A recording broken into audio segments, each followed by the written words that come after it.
시청자 여러분 안녕하십니까? 뉴스타트 1부 시작합니다.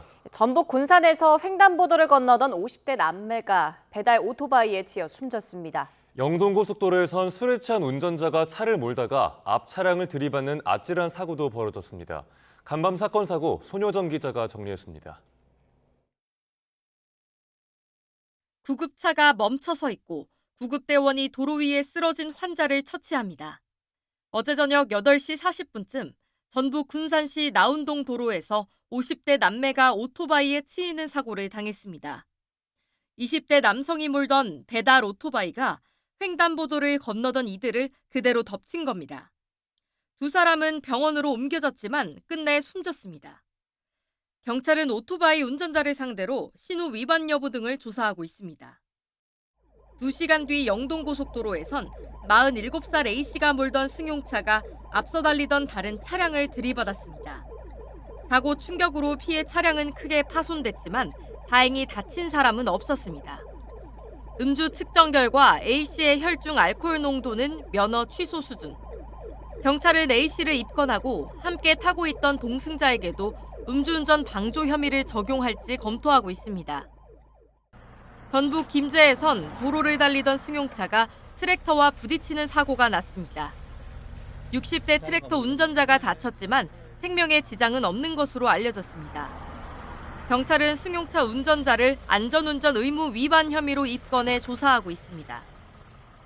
경북 영천시 화남면에 있는 2만 4천여 마리 규모 돼지 농가에서 아프리카 돼지 열병이 발생했습니다. 방역당국은 48시간 동안 대구 경북 지역 모든 양동 농가와 관련 업종에 이동 중지 명령을 내리고 긴급 방역 조치를 벌이고 있습니다. YTN 손유정입니다. 전북 부안군에서 발생한 지진 피해가 500건을 넘었습니다. 정부는 위험도 평가 결과 붕괴가 우려되는 시설물은 없지만 여전히 큰 규모의 여진 가능성이 남아있는 만큼 주의를 당부했습니다. 권준수 기자가 보도합니다. 지난 12일 전북 부안군에서 발생한 규모 4.8 지진 피해가 500건을 넘어섰습니다. 지진 발생 지역인 부안이 400건을 넘어 가장 많고 인근 지역인 정읍, 김제, 군산 등에서도 피해 신고가 잇따랐습니다. 유리창이나 화장실 타일이 깨지거나 벽에 금이 갔다는 피해 신고가 많았고 통일신라 시대의 승려 부설이 창건한 부안의 월명암에서도 건물 균열 신고가 접수됐습니다. 다행히 현재까지 인명피해는 없지만 크고 작은 피해 신고가 이어지면서 주민들은 긴장의 끈을 놓지 않고 있습니다. 정부도 부안에서 큰 규모의 여진이 발생할 가능성이 있다며 주의를 당부했습니다. 큰 규모의 여진 발생 가능성도 아직은 있는 만큼 철저한 상황 관리와 대비태세 유지가 필요합니다. 지진으로 균열 등 한 번 피해가 있는 시설물은 작은 충격으로도 큰 피해로 이어질 수 있습니다. 다만 행정안전부가 피해 신고 시설물에 대해 위험도 평가를 실시한 결과 붕괴가 우려되는 시설물은 아직 없는 것으로 나타났습니다. 앞으로 복구 지원과 절차도 관심인데 정확한 피해액 산정이 마무리된 이후에 논의될 전망입니다. YTN 권준수입니다.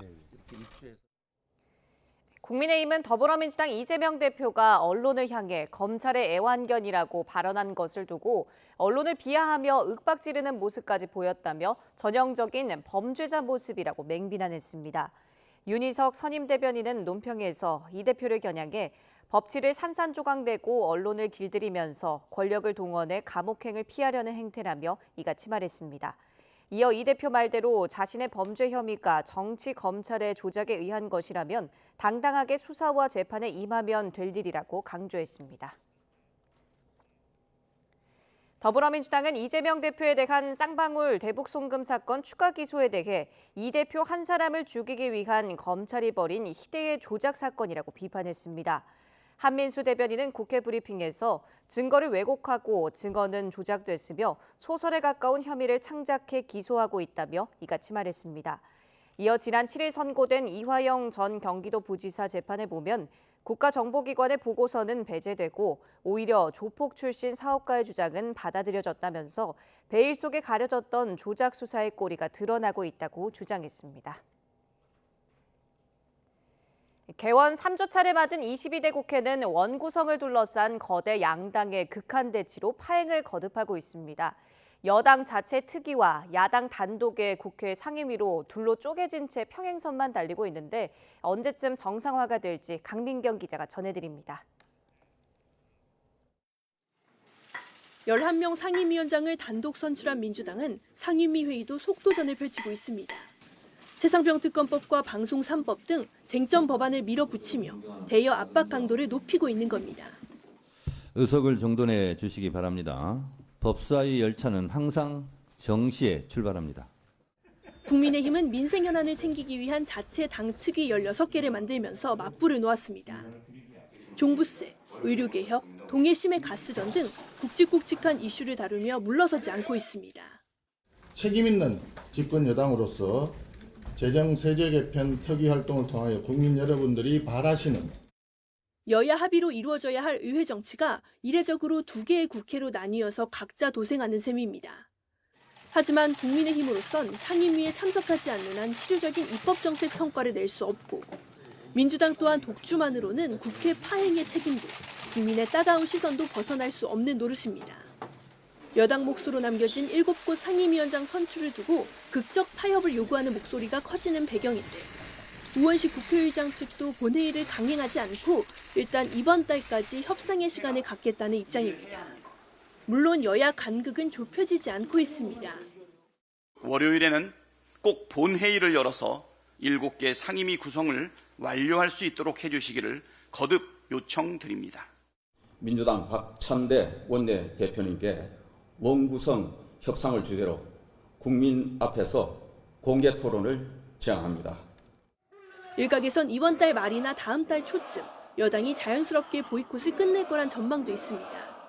야당이 최상병 특검법 본회의 처리를 강행하고 대통령이 또 거부권을 행사하면 재표결을 위해서는 본회의장에 참석할 수밖에 없기 때문입니다. 다만 이 경우 재표결 뒤에 또 다시 여당은 원외투쟁을, 야당은 단독 국회를 계속하며 대치가 장기화할 공산이 큽니다. 최악의 경우 국민의힘이 다음 달 말쯤 새 당대표를 뽑고 나서야 여야 간 대화의 물꼬가 트일 거란 관측도 나오고 있습니다. YTN 강민경입니다. 모레부터 시작되는 서울대병원 무기한 집단 휴진에 소속 교수 40% 정도가 참여할 것으로 전해졌습니다. 서울대 의대병원 교수협의회 비상대책위원회는 현재까지 외래 휴진 또는 축소나 정규 수술과 검사 일정 연기 조치를 한 교수는 400명이 넘는다고 밝혔습니다. 이는 서울대병원과 보라매병원 등 소속 병원 4곳에서 진료를 하는 교수 약 1,000명의 40% 정도 되는 수준입니다. 모레 집단 휴진을 예고한 대한의사협회가 회원들에게 휴진 당일 총궐기 대회 참석을 독려했습니다. 의협은 회원들에게 문자를 보내 집단 휴진 당일 시도의사회 차량이 지원될 예정이라며 이를 적극적으로 이용해 18일 오후 2시 서울 여의도공원에서 열리는 총궐기 대회에 참여해달라고 밝혔습니다. 국회 보건복지위원회 소속 의원들은 집단 휴진을 예고한 서울대 의대병원 교수 비상대책위원회와 면담에 나섭니다. 박주민 복지위원장 등 민주당과 조국 혁신당, 개혁신당 복지위 소속 의원들은 오늘 오전 서울대 연건 캠퍼스에서 비대위 집행부 등과 만나 구체적인 의료계 요구사항을 들을 예정입니다. 한덕수 국무총리는 오늘 오전 10시 정부 서울청사에서 의사 집단 행동과 관련해 중대본 회의를 주재하고 서울대 의대와 서울대병원 휴진을 시작으로 내일부터 본격화할 의료계 전면 휴진에 대응할 방침입니다.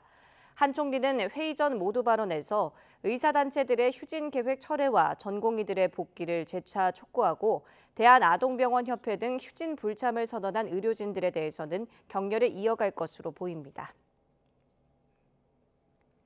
윤석열 대통령이 중앙아시아 3개국 순방 일정을 모두 소화하고 오늘 새벽 귀국했습니다. 의료계 총파업과 곧 다가올 거부권 정국, 또 북한과 러시아의 밀착 등 산적한 현안을 어떻게 풀어나갈지 주목됩니다. 권남기 기자입니다. 윤석열 대통령 부부가 공군 1호기에서 내립니다. 5박 7일간의 중앙아시아 3개국 순방 일정을 마치고 오늘 새벽 귀국했습니다. 투르크메니스탄과 카자흐스탄, 우즈베키스탄을 차례로 국빈 방문하며 각종 협정과 MOU를 통해 핵심 광물 공급을 비롯한 경제 협력을 제도화하는 데 무게를 뒀습니다. 자원 협력과 현지 개발을 주고받으며 사회 문화 교류까지 늘려가자는 K-실크로드 협력 구상도 중앙아시아 3국 모두의 지지를 받았습니다. 상호 보완적인 산업 구조를 보유한 최적의 파트너로서 경제 협력의 지평을 계속 넓혀 나아가야 합니다. 순방 일정을 마친 윤 대통령 앞엔 그동안 쌓인 국내 현안이 놓여 있습니다. 귀국 직후인 오전부터 각종 사안을 보고받은 것으로 전해졌는데 특히 이틀 앞으로 다가온 의료계 총파업 관련 상황을 살필 것으로 보입니다. 원 구성을 둘러싼 여야 대치와 쟁점 법안 처리에 속도를 내는 야권 등 국회 상황도 점검 사안입니다. 민주당이 다음 달 초엔 최상병 특검법과 방송법 등을 처리하겠다고 나선 만큼 조만간 거부권 정국이 반복될 가능성이 크기 때문입니다. 대통령실에선 순방 기간에도 민주당 힘자랑은 거부권의 명분만 키우는 거란 말이 나올 정도로 현재로선 거부권 행사가 당연한 수순으로 여겨집니다. 오물풍선 살포와 대북 확성기 방송 맞대응으로 남북 긴장이 고조된 가운데 이루어지는 푸틴 러시아 대통령의 방북도 핵심 점검 사안입니다. 5박 7일의 순방 일정을 마친 윤 대통령은 모레 국무회의를 통해 순방 성과를 직접 보고하고 국내외 현안에 대한 구상을 밝힐 것으로 보입니다. YTN 권남기입니다.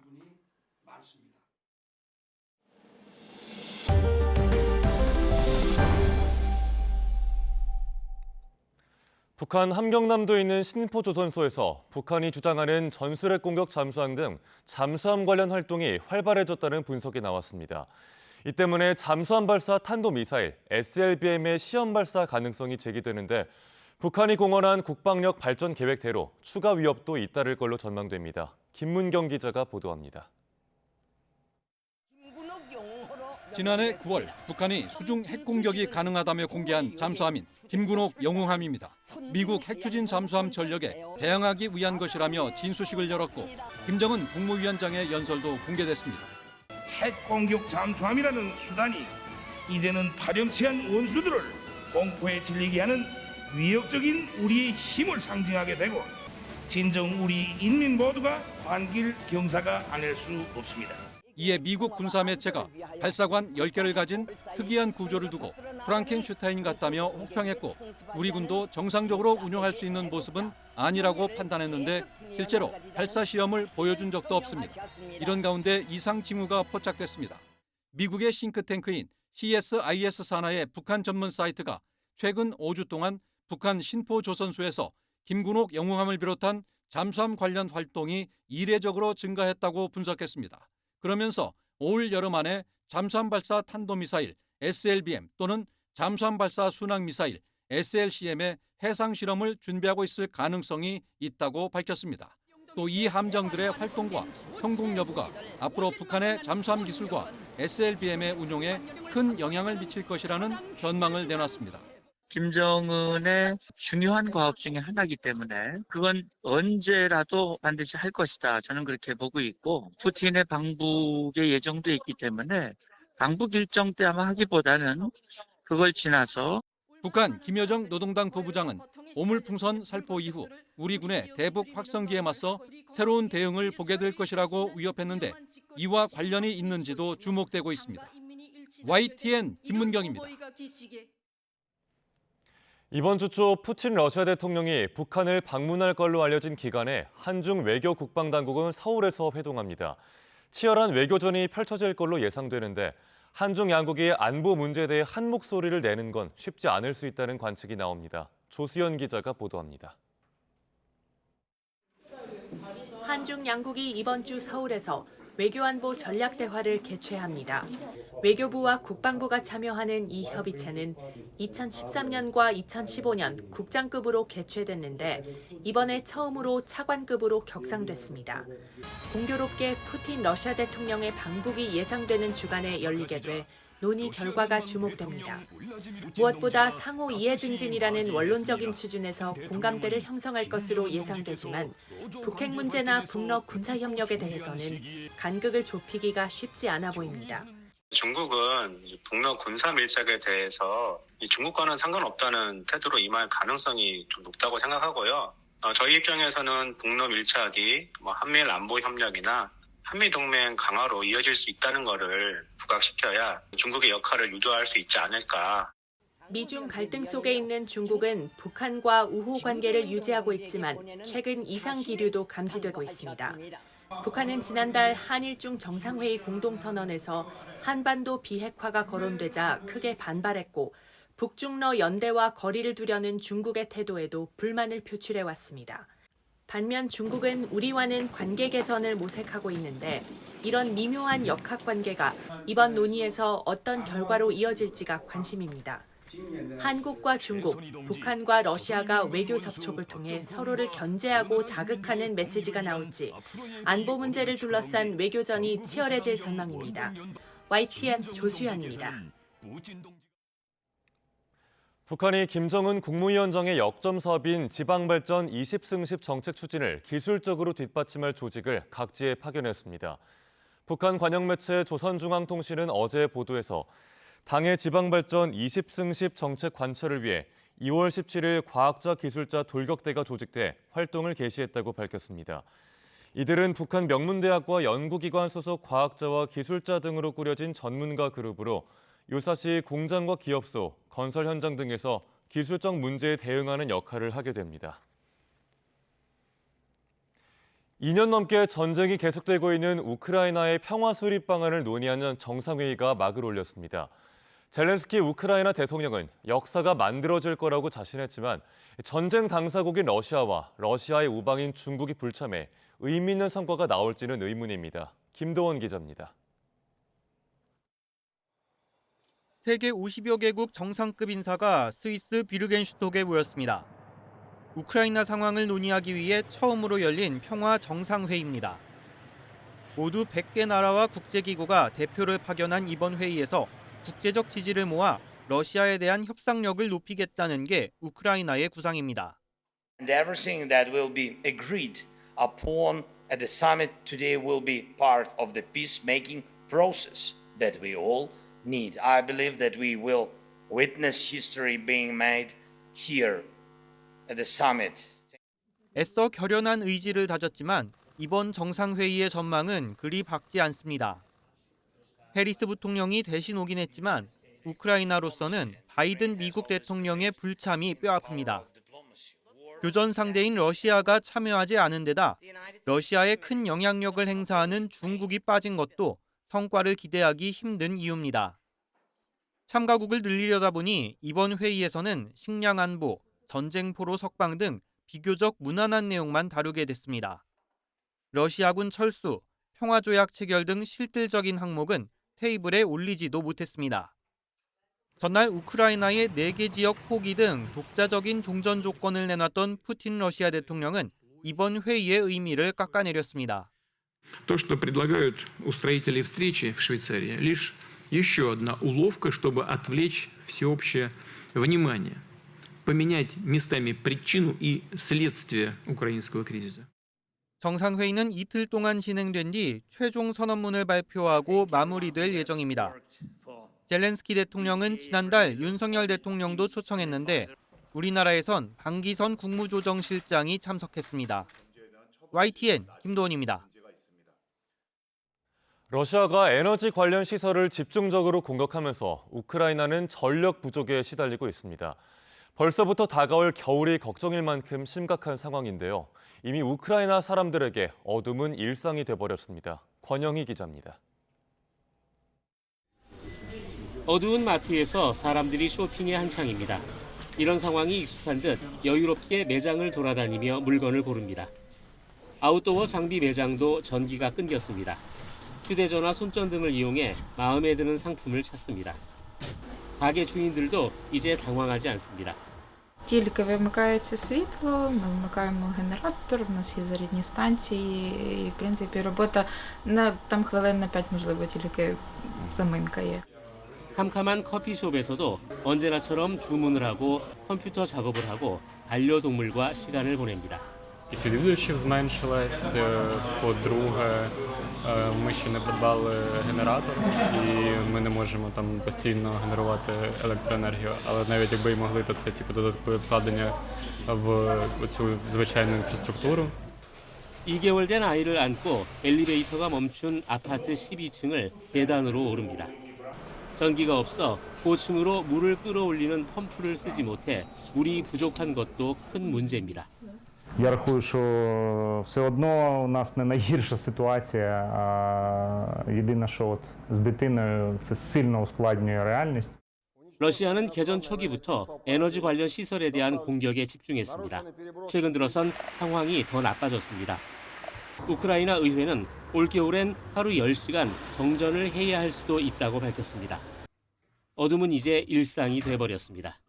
Внаслідок ударів російських ракет та дронів знищено вже 9 гігават потужності. При тому, що пік споживання енергії в Україні минулої зими був 18 гігават. Отже, половини тепер не існує. 얼마 전 베를린에서 열린 우크라이나 복구 회의에서도 에너지 시설의 조속한 복구를 국제사회에 요청했습니다. 우크라이나는 일단 올해 1기가와트 가스 화력 발전소를 짓고 몇 년 안에 4기가와트 발전소도 건설할 계획입니다. YTN 권영입니다.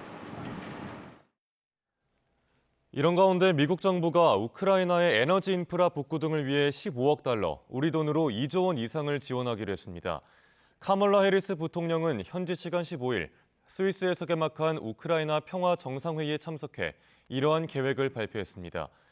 해리스 부통령은 이 자금은 전쟁으로 손상된 에너지 인프라 복구와 보호, 전력 생산 확대와 민간 투자 장려에 사용될 것이라고 말했습니다. 가자지구 휴전 협상이 난항을 거듭하고 있는 가운데 이스라엘 북부에선 친이란 무장정파 헤즈볼라와 무력 충돌이 갈수록 격화하고 있는데요. 최첨단 장비로 무장한 이스라엘군이 헤즈볼라를 상대하면서 중세시대 무기인 투석기와 불화살까지 동원해 눈길을 끕니다. 정유진 기자의 보도입니다. 이스라엘 정군 기자가 소셜미디어에 공개한 레바논과 국경 부근 영상입니다. 이스라엘군이 5m 높이의 장벽기로 투석기를 사용해 커다란 불덩이를 쏘아 올립니다. 다른 영상에선 한 병사가 무릎을 꿇고 장벽 너머를 조준해 불화살 시위를 당깁니다. 중세시대 영화 속 장면 같지만 이스라엘군은 북부에 주둔한 예비군이 실제 사용한 것이 맞다고 확인했습니다. 헤즈볼라 전투원들이 은폐물로 활용하는 가시 덤불을 태워 시야를 확보하기 위한 목적이란 겁니다. 국제사회 비난이 큰 백린탄 등 금지 무기 대신 원시적 무기를 사용해 국경 인근 수목을 태우려는 것으로 보입니다. 이스라엘과 헤즈볼라의 무력 충돌은 지난 11일 이스라엘군의 공습으로 헤즈볼라 최고위급 지휘관이 사망하면서 최고조로 치닫고 있습니다. إذا كان يصرخ ويئن مما أصابه في شمال فلسطين فليجهز نفسه للبكاء والعويل. 보복을 다짐한 헤즈볼라는 이틀 연속 100발 이상의 로켓과 드론 공격을 무더기로 퍼부었습니다. 이스라엘군은 헤즈볼라가 쏜 로켓 40발과 드론으로 추정되는 비행물체 7기가 국경을 넘었고 대부분 요격에 성공했다고 주장했습니다. 다만 일부 로켓이 방공망을 피해 낙하하면서 20대 남성 2명이 파편을 맞아 경상을 입었고 15건의 화재가 발생했다고 덧붙였습니다. 미국은 하마스와의 휴전안이 난항을 겪고 있는 가운데 또 다른 전쟁이 확대돼 중동 지역이 통제 불능에 빠질까 우려하고 있습니다. 조 바이든 미 대통령은 중동 문제 해결을 위해 오는 17일 이스라엘에 특사를 보낼 예정이라고 미 언론들이 보도했습니다. YTN 정준입니다. 이스라엘군은 현지 시간 15일 가자지구 남부에서 장갑차를 타고 작전 중이던 군인 8명이 숨졌다고 밝혔습니다. 가자 남부 도시 라파에서 작전 중이던 군인들은 장갑차가 폭발하면서 숨졌다고 현지 언론들은 보도했습니다. 앞서 하마스의 군사 조직은 라파 서부 텔 알 술탄 지역에서 전사들이 이스라엘 장갑차를 기습 공격해 이스라엘 군인 여러 명이 죽거나 다쳤다고 밝혔습니다. 최상병 사건을 수사하는 고위공직자 범죄수사처가 국방부 조사본부에서 민간경찰로 사건을 이첩하는 과정에서 제기된 외압 의혹 규명에 초점을 맞추고 있습니다. 하지만 최상병 사망 일주기를 앞두고도 가시적인 수사 성과는 아직 나오지 않고 있습니다. 보도에 김태원 기자입니다. 공수처가 수사하는 최상병 수사 외압 의혹은 크게 세 갈래입니다. 임성근 전 해병대 1사단장 등 혐의자 8명이 적시된 해병대 수사단의 초동조사 결과에 대해 이첩 보류 지시를 내린 게 직권남용에 해당하는지 가리는 게 첫 번째. 해병대 수사단이 민간경찰 이첩을 강행하자 국방부 검찰단이 박 전 단장을 수사하겠다면서 사건 기록을 위법하게 회수했다는 의혹이 두 번째입니다. 마지막은 국방부 조사본부가 회수한 최상병 사건을 재검토하는 과정에서도 혐의자를 줄이라는 외압이 있었다는 겁니다. 조사본부는 애초 재검토 초기 보고서에선 임 전 사단장 등 6명은 혐의가 있다고 판단했지만 최종적으로는 임 전 사단장 등을 제외한 2명만 경찰에 넘겼습니다. 이와 관련해 공수처는 국방부 조사본부 관계자 등을 참고인 조사하는 등 재검토 과정을 집중적으로 들여다보고 있습니다.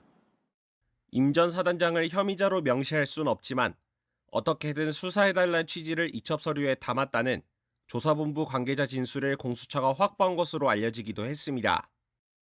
이에 대해 공수처 관계자는 재검토 결과가 자발적 결정이 아니었다는 단서를 조사본부 관계자들이 기록에 남겼을 개연성은 있다고 설명했습니다. 하지만 최상병 사망 1주기가 다 돼가도록 공수처 수사에서 눈에 띄는 성과는 없습니다. 대통령실 등 윗선부터 이 전 장관과 임 전 사단장 등 의혹의 핵심 관계자들에 대한 조사는 여전히 이루어지지 않고 있습니다. 수사가 지지부진하자 여권은 오동훈 공수처장과 최근 면담을 통해 최상병 1주기인 다음 달까지 엄정하고 신속하게 수사를 마무리해달라고 요청했습니다. 반면 특검법 재추진을 공식화한 야권은 오는 21일 국회 입법청문회를 열기로 하고 이 전 장관을 비롯한 의혹 관계자들에게 대거 증인 출석을 요구했습니다. YTN 김태원입니다.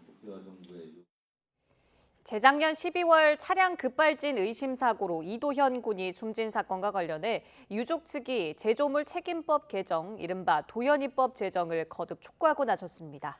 21대 국회에서 법안이 발의됐지만 임기 만료와 함께 폐기되자 22대 국회 다시 법 개정을 요구한 겁니다. 이성우 기자입니다. 2년 전 강원도 강릉에서 차량 급발진 의심 사고로 숨진 이도현 군. 사고 이후 유족 측은 원인 규명을 위해 2차례에 걸쳐 재현 시험을 진행했습니다. 이 시험을 통해 유족 측은 운전자 과실로 본 국립과학수사연구원의 감정과 달리 차량 결함이 입증됐다고 주장했습니다. 하지만 재현 시험은 모두 유족의 못. 현행 제조물 책임법은 급발진 의심 사고 발생 시 입증 책임을 차량 제조사가 아닌 소비자가 하도록 돼 있기 때문입니다. 유족 측은 제조물 책임법 개정을 요구했고 지난 21대 국회에 발의됐지만 임기 만료와 함께 폐기됐습니다. 정부인 공정위에서 반대했었던 이유 중에 하나가 입법례가 없었다는 이유로 반대를 한 거죠. 산업계 전반에 미친 영향이 크다, 하나는 입법례가 없다, 두 가지였는데 결국 유족 측은 22대 국회에서 다시 한번 법 개정을 촉구하고 나섰습니다. 국민동의 청원 게시판에 글을 올리고 올해 3월 유럽연합 EU에서 제품의 결함과 인과관계를 입증하기가 과도하게 어려운 경우 입증 책임을 소비자에서 제조사로 넘기는 조항이 신설돼 국내에서도 이를 반영한 제조물 책임법 개정이 꼭 필요하다고 강조했습니다. 이어 소비자가 차량 결함을 입증해야 하는 현실이 답답하고 울분이 터진다고 토로했습니다. 무엇보다 이걸 하나하나 증명해내는 모든 과정이 사실 너무 비상식적인 일이기 때문에 대한민국에서 앞으로 똑같은 사고로 동일한 아픔을 또 과정을 겪지 않았으면 하는 마음으로 국내 첫 재현 시험의 감정평가 결과 반영된 재판은 오는 18일 충천지법 강릉지원에서 속행될 예정입니다. YTN 이성우입니다. 서울광장에 차려진 12구 이태원 참사 희생자 분향소가 오늘 인근의 기억공간으로 이전됩니다. 이태원 참사 유가족협의회는 어제부터 진행된 1박 2일 추모제를 끝으로 분향소를 철거하고 이제부터는 시청 인근 건물 1층에 마련된 기억 소통 공간에서 참사 진상규명을 돕겠다고 밝혔습니다. 앞서 서울시는 그동안 50여 차례에 걸쳐 유가족과 정기적으로 협의를 진행하며 분향소 이전에 합의했습니다. 민주노총이나 한국노총 같은 노조에 속하지 않은 미조직 노동자는 무려 1,800만 명에 달하는데 주로 택배 등 특수고용직 프리랜서 종사자입니다. 최근 정부와 노동계, 국회가 나서 미조직 근로자 보호에 한 목소리를 내고 있지만 성과를 내기까지는 상당한 진통이 예상됩니다. 홍선기 기자가 보도합니다. 노동조합 울타리 밖에 있는 미조직 근로자는 전체 임금 노동자의 87%나 됩니다. 이 가운데 특히 배달 라이더 같은 특수 고용직이나 웹툰 작가 같은 플랫폼 노동자들은 명목상 개인 사업자여서 근로기준법의 보호도 받지 못하는 상황입니다. 윤석열 대통령은 미조직 근로자와 함께 가지 않는다면 진정한 노동개혁은 불가능하다고 역설했습니다. 최근 근로 형태의 변화와 함께 등장한 특고 종사자, 또 사무실 없이 일하는 배달, 대리운전, 택배기사와 같은 플랫폼 종사자들이 바로 그런 분들입니다. 노동개혁을 하는 데 있어서 이런 노동약자들의 현실을 외면한다면 제대로 된 개혁이라고 할 수가 없습니다. 윤 대통령 지시 이후 고용노동부에는 지난 10일부터 미조직 근로자 지원과가 만들어져 본격적인 활동에 들어갔습니다. 플랫폼 종사자, 프리랜서 등이 일한 만큼 공정하게 보상받고 부당한 일을 겪지 않도록 표준계약서의 개발 확산, 시중 노임단가 보완 마련 등 관계부처와 함께 불합리한 관행을 신속하게 개선하여 현장에서 발생하는 문제를 핀셋으로 해결하겠습니다. 노동계는 그러나 법률 지원 수준으로는 진정한 동행이 불가능하다고 지적합니다. 특수고용직과 플랫폼 노동자 등도 근로기준법을 적용받을 수 있도록 해야 한다는 겁니다. 이들이 근로기준법상 노동자로 인정받지 못한다는 이유만으로 수백만의 노동자가 임금을 비롯한 최소 수준의 법의 보호를 받고 있지 못합니다. 국회에서는 민주당이 22대 국회 1호 노동법안으로 특수고용직과 플랫폼 종사자를 월급제 근로자 수준으로 보호하는 내용의 법률안을 발의했습니다. 그러나 경영계에서는 비용 부담 증가를 이유로 반대하고 있습니다. 정부와 노동계, 국회와 경영계 모두 미조직 근로자 보호에 한 목소리를 내고 있지만 생각하는 방향은 차이가 큰 겁니다. 결국 실질적인 미조직 근로자 보호 방안이 나오기까지는 진통이 작지 않을 것으로 보입니다. YTN 홍선기입니다. 여름 특수를 누리는 서울 4대 특급 호텔 빙수 평균가가 11만 원을 넘어서며 무섭게 오르고 있습니다. 고물가에 팍팍한 서민들은 반대로 지하철역 천원방 매장을 찾아 끼니를 해결하는 등 극명한 대비를 이루고 있습니다. 권민석 기자의 보도입니다. 빨라진 무더위에 호텔에서 빙수를 즐기는 이른바 빈캉스 시즌도 앞당겨졌습니다. 시그니엘 서울 79층. 탁 트인 하늘을 까먹는 듯한 이 빙수 한 그릇 가격은 13만 원. 지난해보다 3천 원 오른 국내 최고가로 식은땀과 손부채를 부르는 수준입니다. 포시즌스 호텔에서 파는 애플 망고 빙수도 12만 6천 원으로 뒤를 바짝 쫓고 있습니다. 제주 망고 빙수 원조인 신라호텔도 지난해보다 4천 원 올라 10만 원 대열에 합류했습니다. 서울 4대 특급 호텔 가운데선 웨스틴조선 딱 한 곳만 10만 원 아래에 있습니다. 주재료인 제주 망고가 워낙 비싸 빙수값이 천정부지란 게 호텔 측 설명입니다. 특별한 날, 특별한 추억을 사겠다는 선택적 소비를 비판하기 어렵단 반론도 나옵니다. 다만 20만 원을 찍기 전에 먹어야겠다는 자조가 나올 만큼 고공행진이라 나를 위한 사치로 각광받는 스몰 럭셔리도 이제 더는 작은 지출로 여기기 어려워졌습니다. 월급 빼고 다 오른다는 고물가 시대, 땅 밑으로 내려가면 정반대 모습이 펼쳐집니다.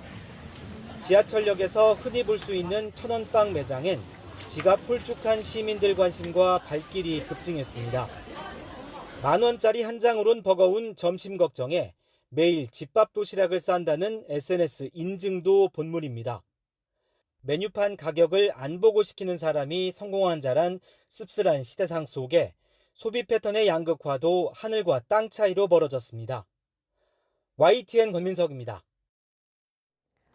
지난주 국내 주유소 휘발유와 경유의 평균 판매 가격이 동반 하락세를 이어갔습니다. 유가정보 시스템 오피넷을 보면 6월 둘째 주 전국 주유소 휘발유 평균 판매가는 전주보다 리터당 12.2원 내린 1,654.8원으로 6주 연속 하락세를 이어갔습니다. 이번 주 전국 주유소의 경유 평균 판매 가격도 1,483.8원으로 전주 대비 13.8원 내리며 7주 연속 하락세를 보였습니다.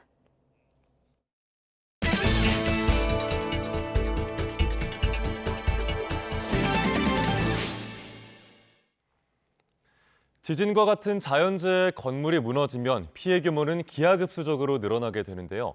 마치 도마뱀이 꼬리를 자르고 도망가듯 건물 일부분만 무너뜨려 전체 붕괴를 막고 피해를 최소화하는 새로운 내진 설계 공법이 개발됐습니다. 보도에 양회영 기자입니다. 규모 7 이상의 강진에 10층짜리 건물이 무너질 듯 기울어집니다. 내진 설계 덕분에 완전 붕괴는 막을 수 있었습니다. 하지만 기울어진 건물은 본진보다 약한 여진에 결국 무너져 버렸습니다. 一个叫做富凯饭店，一个叫做统帅大楼。没想到就在这一刻的天摇地动的时候，瞬间的又再度的发生崩塌。 내진 설계는 구조물 사이의 연결을 촘촘히 하고 하중을 분산시켜 초기 충격과 붕괴를 견디게 하는 방식입니다. 균열이나 파손, 작은 규모의 붕괴에는 효과적이지만 대규모 붕괴가 일어나거나 추가 충격이 가해지면 오히려 건물 전체로 연쇄 붕괴가 일어납니다. 스페인 연구팀이 건물 붕괴 시 피해를 최대한 줄일 수 있는 새로운 내진 설계 공법을 개발했습니다. 지진 등 재난 상황에서 건물이 충격을 받으면 가장 처음 흔들리는 연결 부위를 빨리 무너뜨려 붕괴 전파를 끊어내는 방식입니다. 마치 도마뱀이 위협을 느낄 때 꼬리를 자르고 도망치듯이 일부분을 포기하고 전체 붕괴를 막는 겁니다. 연구팀은 2층 높이의 조립식 콘크리트 건물을 짓고 개발한 내진 설계법을 검증한 결과 모서리 기둥을 제거하자 하중 경로를 따라 일부분만 무너지고 다른 부분은 무너지지 않아 건물 전체 붕괴를 막는 데 성공했습니다. Fijémonos que aquí, ante el fallo debido a la onda expansiva en las fachadas, pues provocó colapso de edificios completos. En el caso que planteamos, la segmentación lo que haría sería absorber la energía de la explosión, fallaría una parte del edificio, pero no afectaría al resto. 연구팀은 철근 콘크리트 구조물에서도 개발한 내진 설계 공법을 적용할 수 있을지 확인할 예정입니다. 이번 연구 결과는 세계적 국제학술지 네이처 표지에 실렸는데 토목 건축 분야 연구 성과가 표지에 실린 건 이번이 처음입니다. YTN 사이언스 양우영입니다. AI 디지털 교과서가 내년부터 일선 학교에서 사용됩니다. 인공지능을 활용해 학생들의 수준별 맞춤 교육이 가능하다는 게 장점인데요. 오는 11월 AI 교과서 공개를 앞두고 있는데 교육 현장에선 우려의 목소리도 나오고 있습니다. 보도에 염혜원 기자입니다. 책이 아닌 태블릿 PC를 앞에 놓고 앉은 아이들. 각자 수치를 입력하면 결과가 모여 칠판한 모니터에 나타나고 계산 연습은 태블릿으로 진도에 맞춰 해나갑니다. 내년부터 이런 AI 디지털 교과서가 일선 학교에 도입됩니다. 최근 교육부는 AI 교과서를 어떻게 활용할지 또 실제 사용에 문제는 없을지에 대한 현장 검토에 들어갔습니다. 우선 영어와 수학, 정보교과에 활용되는데 AI를 통해 학생별 맞춤 교육을 제공할 수 있을 것으로 기대합니다. AI 디지털 교과서가 가지는 하이테크적인 부분, 그리고 선생님들이 가지고 계신 따뜻한 하이터치가 함께 만나 모두를 위한 맞춤 교육을 실현하는 중요한 역할을 하게 될 것입니다. 오는 8월 제작 완료하면 종이 교과서처럼 검정 절차를 밟은 뒤 11월에 공개합니다. 내년에는 우선 초등학교 3, 4학년, 그리고 중고등학교 1학년이 사용하고 2028년부터는 전면 도입할 계획입니다. 다만 현장에선 우려의 목소리도 나옵니다. 교사들도 아직 AI 교과서를 접하지 못했는데 6개월 안에 시스템에 익숙해지긴 힘들 거란 걱정입니다. 결국 사교육의 문제풀이 교재와 다름없이 쓰이게 될 거란 비판도 있습니다. 아이들의 기기 의존이나 어떤 게임 중독 문제, 그리고 기기를 활용한 프로그램 이외의 활동에서 흥미를 급격하게 잃는 문제가 더욱더 심화될 것이 많이 우려되는 상황입니다. 이와 함께 민간 디지털 교과서 발행사들이 학생들의 성취도는 물론 생각, 공부 습관까지 엄청난 빅데이터를 갖게 될 것이라는 지적도 나오고 있습니다. YTN 염혜원입니다. 인재를 육성하고 복지 사각지대를 돌아보기 위한 기부 행렬이 이어지고 있습니다. 재단을 통하거나 뜻을 모은 이들이 동참해 고향 학생들에게 장학금 등 온정의 손길을 내밀며 꿈의 날개를 펼치도록 돕고 있는데요. 오선열 기자가 전해드립니다. 쌀 수백 포대와 책 2,000권을 담은 상자들이 광장에 수북히 쌓여 있습니다. 마을 주민들은 쌀 포대를 차에 싣거나 등에 지고 하나둘씩 가져갑니다. 지역 학생들에게 장학금을 지급하고 7톤이 넘는 쌀과 감자, 도서 등을 기증하는 자리입니다. 장학금을 받아서 기분이 너무 좋고 나중에 경찰이 돼서 아주 멋진 일을 할 거예요. 공부도 많이 열심히 하고 장학금도 저희 공부하는 데 쓰려고요. 고성 출신 독립유공자 후손이 만든 지역 장학재단이 매년 취약가정 학생들에게 온정의 손길을 건네고 있습니다. 올해도 보성군 33개 학교 학생 가운데 430여 명에게 장학금 1억 3천만 원을 전달했습니다. 보성 지역의 인재 양성과 청소년의 미래를 응원하고 격려하기 위해 설립된 매천 장학재단이 오늘 제4회 장학금 수여식을 하게 되어 매우 뜻깊게 생각합니다. 평소 나눔과 기부를 실천하자는 광주 문화신협 복지재단도 13년째 도움이 필요한 성적 우수 학생들에게 장학금을 수여하고 있습니다. 가능하면 많은 혜택을 줘서 자기의 재능을 충분히 발휘할 수 있도록 성장하는데 저희들이 장학재단에서 도움을 줄 수 있도록 힘을 보태도록 하겠습니다. 전남 장흥군은 출향 인사들이 대거 기부 행렬에 동참하면서 160억 원의 기금을 모으고 인재 육성 사업을 추진하고 있습니다. YTN 오선열입니다.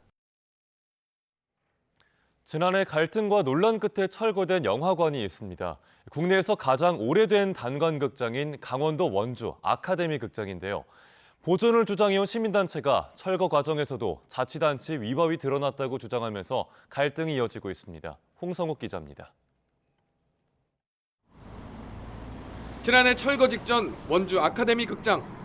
추억이 남아있던 일부 시민들은 극장 보존을 요구하며 원주시와 대립했지만 소용없었습니다. 갈등 끝에 원주 아카데미 극장은 완전히 철거됐고 현재는 새로운 건물이 들어서고 있습니다. 시민사회단체는 철거 과정에서 위법 행위가 있었다고 주장하고 있습니다. 소송을 통해 원주시가 그동안 비공개한 극장 철거 문건을 확보한 시민단체는 원주시 행정을 비판했습니다. 원주시가 근대 역사 문화적 가치를 높이 평가한 전문가 의견은 객관적 검증이 미비하다고 단정짓고 시청 공무원으로만 구성된 시정조정위원회에서 극장 철거안을 의결한 것을 확인했다고 밝혔습니다. 이어 문화재생사업에 선정돼 극장 시설 보수 비용으로 39억 원을 지원받는다는 사실은 논의 과정에서 누락시켰고 이 가운데 15억 원을 철거 예산으로 전용하려 했다고 지적했습니다. 마치 찬반 의견을 듣고 철거 여부를 결정한 것처럼 썼습니다. 해당 자료를 바탕으로 시의회가 극장 철거안을 의결했다는 점을 고려하면 원주시는 왜곡된 자료로 시의회를 기만한 셈이 됩니다. 처음부터 극장 철거로 결론을 내리고 그 과정을 꿰맞춘 정황이 명백하다며 책임을 묻겠다는 입장.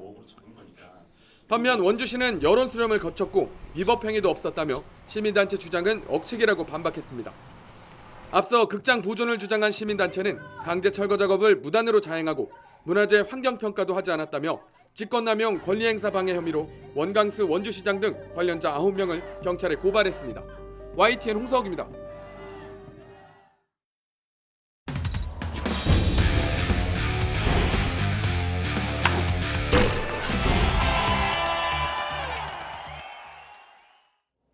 성승민 선수가 근대 5종 세계 선수권 대회에서 우리 여자 선수로는 처음으로 정상에 올랐습니다. 성승민은 중국 정저우에서 열린 개인전 결승에서 펜싱과 수영, 승마, 레이저런 합계 1,434점을 얻어 헝가리의 구지 선수를 1점 차로 꺾고 금메달을 따냈습니다. 성승민은 이번 대회 우승으로 파리올림픽 출전도 확정했는데요. 성승민 선수의 우승 소감 듣고 오겠습니다. 세 번째 출전하는 세계선수권에서 그것도 개인전 처음으로 금메달을 따서 너무 영광스럽고 제 자신에게 너무 자랑스럽고 올림픽 전에 좋은 느낌으로 이제 한국에 돌아갈 수 있어서 열심히 준비할 수 있을 것 같아요. 프로야구에서는 연일 새로운 기록이 탄생하고 있습니다.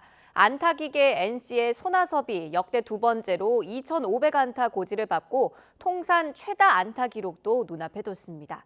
NC의 데이비스는 끝내기 투런포로 삼성의 6연승을 저지했습니다. 이경재 기자입니다. 1대0으로 뒤진 6회 삼성의 이성규와 이재현, 구자욱이 차례로 공을 담장 밖으로 날려버립니다. 시즌 첫 3타자 연속 홈런. 5회까지 무실점으로 버티던 NC 선발 하트는 홈런 3방을 내주고 허무하게 마운드를 내려갔습니다.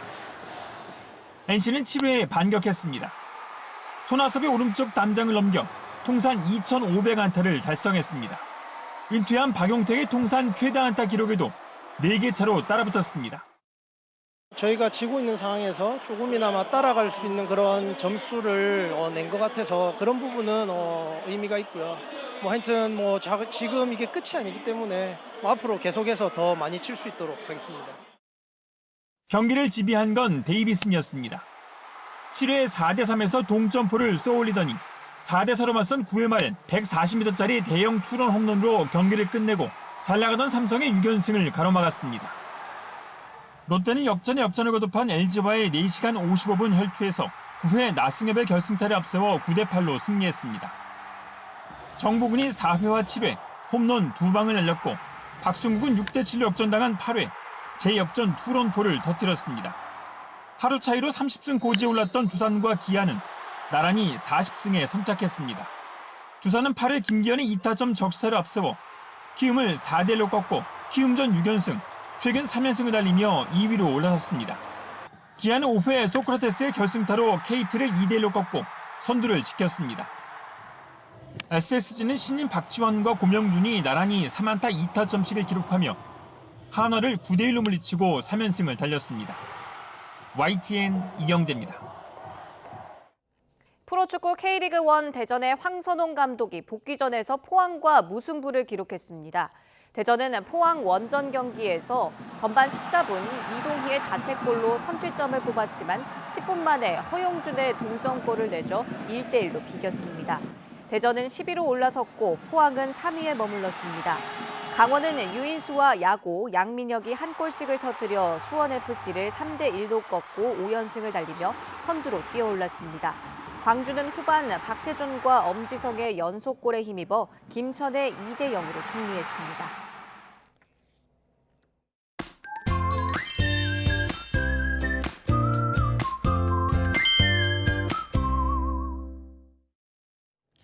오늘은 다시 불볕더위가 찾아옵니다. 오늘 서울의 낮 기온이 30도까지 오르겠고요. 앞으로 기온은 더 올라서 불볕더위가 기승을 부리겠습니다.